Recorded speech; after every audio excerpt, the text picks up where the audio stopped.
Tanto a Coreia quanto a Grécia são penínsulas montanhosas que se projetam para o mar perto do continente, não é mesmo? Então, por que a Grécia Antiga colonizou com sucesso todo o Mediterrâneo, mas a Coreia Antiga não se expandiu da mesma forma? Olá! Hoje vamos conhecer mais um pouquinho da cultura e da história da Coreia. Vamos entender o porquê, apesar de suas semelhanças geográficas, a Grécia Antiga e a Coreia Antiga nunca estiveram em situações comparáveis. E por favor, não me entenda mal, é um paralelo interessante de se fazer, mas quando o analisamos, a diferença entre as duas nações é bastante gritante. Mas antes de começarmos, deixe seu like e inscreva-se no canal para acompanhar novos vídeos. Curtiu? Então vamos lá!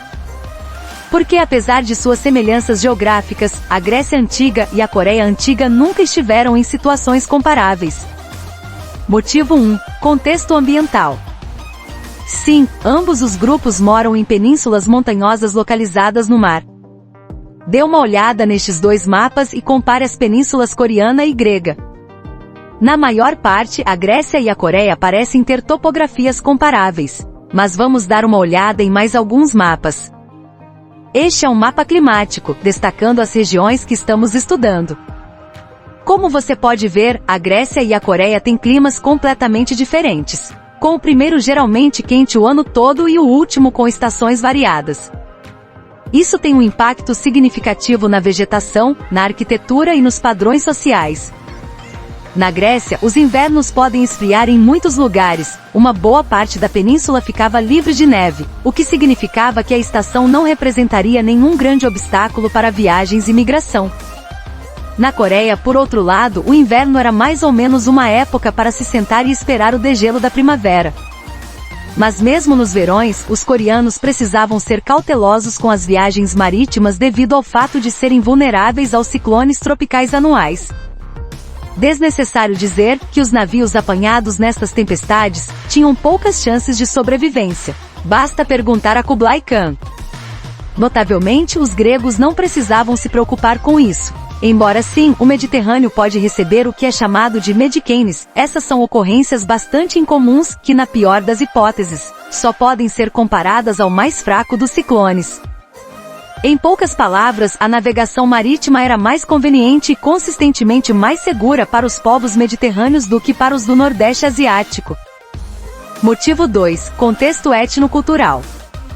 Deve-se dizer que o povo grego e o coreano não são iguais nem mesmo semelhantes. Acredita-se que os primeiros povos da Grécia chegaram através do mar Egeu da Antália, sugerindo que eles já eram um povo marítimo. Por outro lado, os primeiros moradores da Coreia chegaram através das planícies da Manchúria. Isso é importante porque isso ditou, em grande parte, as tradições que seus antepassados continuariam a realizar. No mundo grego, o mar era de extrema importância. Fornecia comida, comércio e em uma península montanhosa, talvez fosse um modo de viagem mais conveniente. Os gregos provavelmente também foram fortemente influenciados pela vizinha Fenícia e pela civilização minoica, ambas talassocracias. Talassocracia é uma palavra que os gregos tinham para descrever impérios, cujo poder estava principalmente em suas instituições marinhas e marítimas.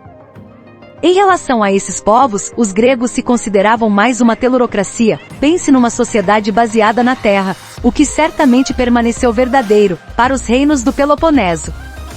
Muitos gregos, no entanto, acabaram colocando mais ênfase no poder marítimo, em resposta às talassocracias. Quando você está cercado por pessoas do mar, é mais do que provável que você mesmo se torne uma pessoa do mar. Uma nota interessante é que o estabelecimento de colônias pelos gregos no Mediterrâneo coincide com o declínio dos fenícios. Embora as pessoas mais versadas na história grega clássica pudessem escrever com mais autoridade sobre o assunto, eu diria que com a ausência dos fenícios, os gregos se sentiram compelidos a assumir o papel que seus antigos rivais amigáveis já tiveram. Tudo isso contrasta fortemente com os primeiros coreanos que eram, acima de tudo, um povo baseado na terra. Isso não significava que eles tinham vergonha de sair para a água, mas eles se sentiam muito mais à vontade, nas montanhas e vales férteis da península do que no mar, muitas vezes mais confortável em um cavalo do que em um barco. Não me entenda mal, o mar também era importante para os coreanos, pois fornecia comida e comércio, e certamente os coreanos construíram suas próprias tradições marítimas. Mas não havia um forte impulso ou motivação para ir muito além de suas próprias costas, nenhum grande império marítimo, para construir suas tradições. O Japão, apesar de ser uma nação insular, tinha proeza naval absolutamente miserável neste momento. Um tanto ironicamente, na minha opinião, de certa forma, os primeiros coreanos eram mais um povo do mar do que qualquer um de seus vizinhos. O reino de Baekje, em particular, era notável principalmente devido à sua substancial rede de comércio marítimo, o que o tornava uma espécie de Fenícia do Leste, e Xinla herdaria isso quando conquistasse o reino. Mas tudo isso foi construído em torno de um propósito, para se fortalecer em casa. Trazer comida para seu povo, trazer mercadorias para casa para proteger sua casa. Assim, pode-se dizer que suas tradições marítimas eram bastante protecionistas. Com o passar do tempo, os navios coreanos começaram a refletir isso, com seus projetos tornando-os mais adequados para suas próprias águas costeiras, não para exploração em mar aberto. Não havia nada realmente para motivá-los a se aventurar além de sua terra natal. Motivo 3. Contexto político. Agora, até Alexandre, o Grande, a Grécia nunca foi uma política única e unificada, mas muitas cidades-Estados Unidas, por meio de ligas e um senso compartilhado de quase parentesco. Observe este mapa da Grécia durante o período clássico, que foi quando as colônias do Mediterrâneo foram estabelecidas. No entanto, de muitas maneiras, isso ajudou a facilitar a necessidade de expansão, pois o conflito quase incessante entre esses estados era a principal força motriz para muitos gregos buscarem uma vida em outro lugar. Talvez seja também por essa falta de unidade política que a colonização grega mediterrânea não tenha sido prejudicada pela questão logística, de mantê-lo sob uma autoridade central. Veja neste mapa as áreas rosadas mostrando a influência grega, os pontos vermelhos apontando as colônias gregas e as rotas comerciais. Essas colônias mediterrâneas, embora mantendo uma identidade grega, eram entidades separadas das cidades-estado na Grécia. Ou os estados gregos não tinham a capacidade de supervisioná-los, ou nunca foi sua intenção fazê-lo. Assim, embora isso certamente tenha levado os gregos a expandir sua influência cultural, não foi colonização como geralmente pensamos. Essas colônias eram mais como assentamentos de refugiados e postos avançados de comércio do que qualquer outra coisa. Finalmente, há o estado político do resto do Mediterrâneo na época. Você sabe o que havia em muitos desses lugares na época? Nada muito perigoso. A Itália, e tudo a leste dela, eram essencialmente habitados por civilizações tribais, que não estavam em condições de enfrentar os gregos. A civilização ainda estava se espalhando para a Europa, a partir da Ásia Ocidental, e os gregos desempenharam um grande papel nessa disseminação. Assim, a maioria dos moradores provavelmente ficaria feliz em ter os gregos se mudando, se eles estivessem trazendo seus negócios com eles. Como disse, o método grego de colonização não era nada parecido com o neoimperialismo do século XVIII. Então agora sabemos o porquê da situação política que permitiu que os gregos se espalhassem pelo mar. Mas qual era a situação dos coreanos que os impediu de fazer isso, assumindo que eles não se espalharam? A Coreia na época, por outro lado, era mais semelhante ao desenvolvimento dessas civilizações tribais do que a Grécia. Eles ainda estavam aprendendo os pontos mais sutis da construção do Estado em casa, em vez de construir novos estados no exterior.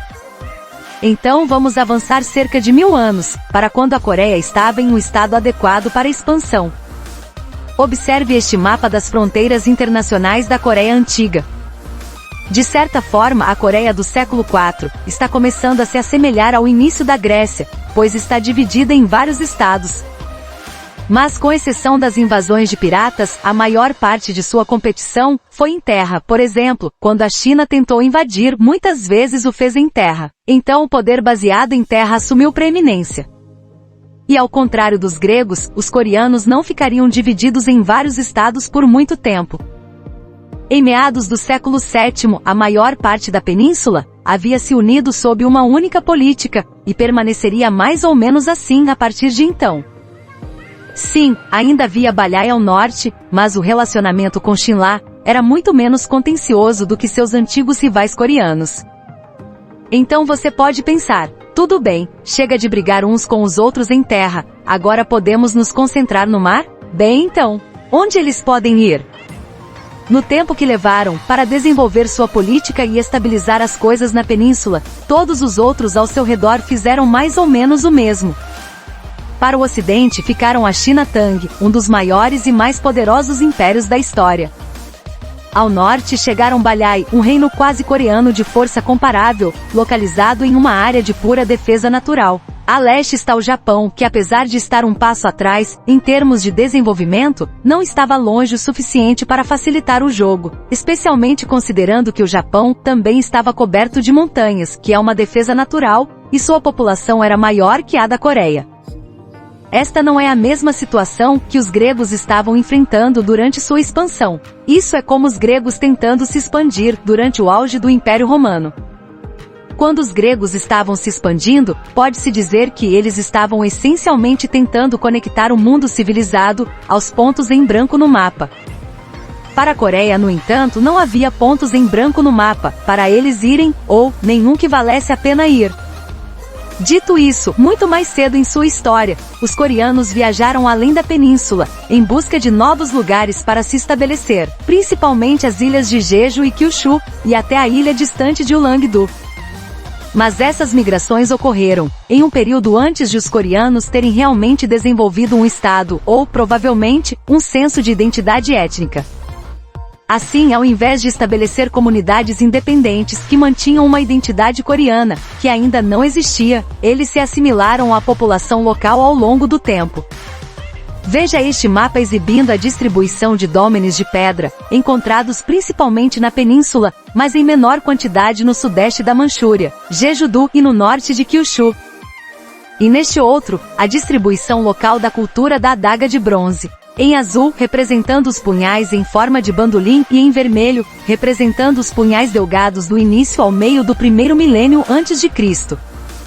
Mais tarde, à medida que os coreanos se graduaram para a construção do Estado de pleno direito, o comércio tornou-se importante para eles, assim como tinha sido para os gregos. E como já estavam cercados por estados desenvolvidos ou em desenvolvimento, havia muito o que fazer. Observe estes mapas das rotas comerciais durante o século VI, e do comércio durante o século VII e X. Com essa quantidade de comércio ocorrendo, é mais do que provável que os coreanos estivessem imigrando para esses locais também. Notavelmente o Japão tinha uma comunidade coreana bastante considerável em suas costas e após o colapso de Baekje, no final do período dos Três Reinos, houve uma enxurrada de refugiados que acabaram no Japão. A diferença é que seja no Japão ou na China, os coreanos que viveram lá, não estavam criando suas próprias cidades-estados, mas sim, estavam sujeitos às leis e ao governo já estabelecidos lá. Isso porque nesses lugares, já existia lei e governo. Assim, a situação política do leste asiático não era nada parecida com a do Mediterrâneo. Então, para concluir nosso estudo, podemos afirmar que apesar de suas localizações terem algumas características geográficas semelhantes, os coreanos não se espalharam e colonizaram as áreas vizinhas como os gregos, devido à diferença de clima, influências culturais e situação política nas áreas vizinhas. De qualquer forma, essa é apenas uma visão geral, não detalhada da minha interpretação. E aí, gostou? Se você tem algo a acrescentar, deixe seu comentário aqui embaixo e enriqueça essa visão sobre o tema. Você pode conhecer mais sobre a história da Coreia, também, em nosso site, repaginadamente.com. Não esqueça de curtir o vídeo, se inscrever no canal e compartilhar com seus amigos. Até a próxima!